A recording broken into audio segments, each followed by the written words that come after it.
Saya masih ingin melihat kesuksesan pemberantasan korupsi terus berlanjut. Dan kita semua harus paham bahwa melakukan pemberantasan korupsi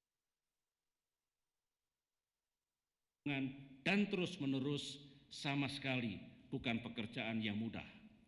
Bahkan ketika di awal-awal menggulirkan program pemberantasan korupsi ini, saya telah dihadang oleh beberapa kalangan yang meminta agar saya menjauh saja dari agenda pemberantasan korupsi.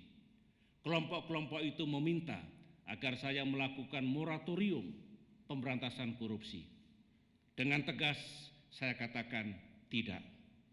Negara kita yang kaya raya, berlimpah ruah kekayaan alamnya, tidak akan pernah menghadirkan kesejahteraan yang benar-benar adil bagi seluruh rakyat jika korupsi masih saja diberi toleransi untuk eksis di bumi pertiwi. Karenanya, saya tetap akan berjuang dan akan terus menyuruhkan Indonesia sebagai wilayah zero tolerance to corruption. Tidak ada toleransi terhadap korupsi di bumi Indonesia. Kelompok-kelompok yang selama ini diuntungkan dengan iklim dan kehidupan bernegara yang koruptif pasti tidak akan tinggal diam. Mereka akan terus berupaya dengan berbagai cara untuk menghentikan upaya kita membersihkan Indonesia dari korupsi. Terhadap kelompok demikian pun kita tidak akan tinggal diam ataupun memberi toleransi. Marilah bersama-sama bergandengan tangan, bahu-membahu melakukan perlawanan agar kelompok koruptor demikian tidak lagi bebas bercokol di tanah air. Jika kita melihat fenomena kasus hukum terakhir, saya masih ingin melihat kesuksesan pemberantasan korupsi terus berlanjut.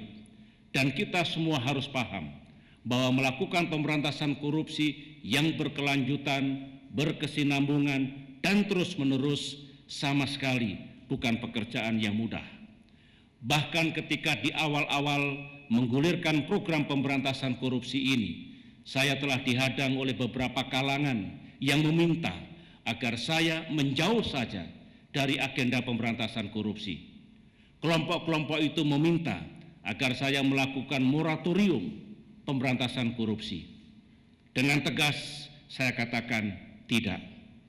Negara kita yang kaya raya, berlimpah ruah kekayaan alamnya, tidak akan pernah menghadirkan kesejahteraan yang benar-benar adil bagi seluruh rakyat jika korupsi masih saja diberi toleransi untuk eksis di bumi pertiwi. Karenanya, saya tetap akan berjuang dan akan terus menyuruhkan Indonesia sebagai wilayah zero tolerance to corruption. Tidak ada toleransi terhadap korupsi di bumi Indonesia. Kelompok-kelompok yang selama ini diuntungkan dengan iklim dan kehidupan bernegara yang koruptif pasti tidak akan tinggal diam. Mereka akan terus berupaya dengan berbagai cara untuk menghentikan upaya kita membersihkan Indonesia dari korupsi. Terhadap kelompok demikian pun kita tidak akan tinggal diam ataupun memberi toleransi. Marilah bersama-sama bergandengan tangan, bahu-membahu melakukan perlawanan agar kelompok koruptor demikian tidak lagi bebas bercokol di tanah air. Jika kita melihat fenomena kasus hukum terakhir,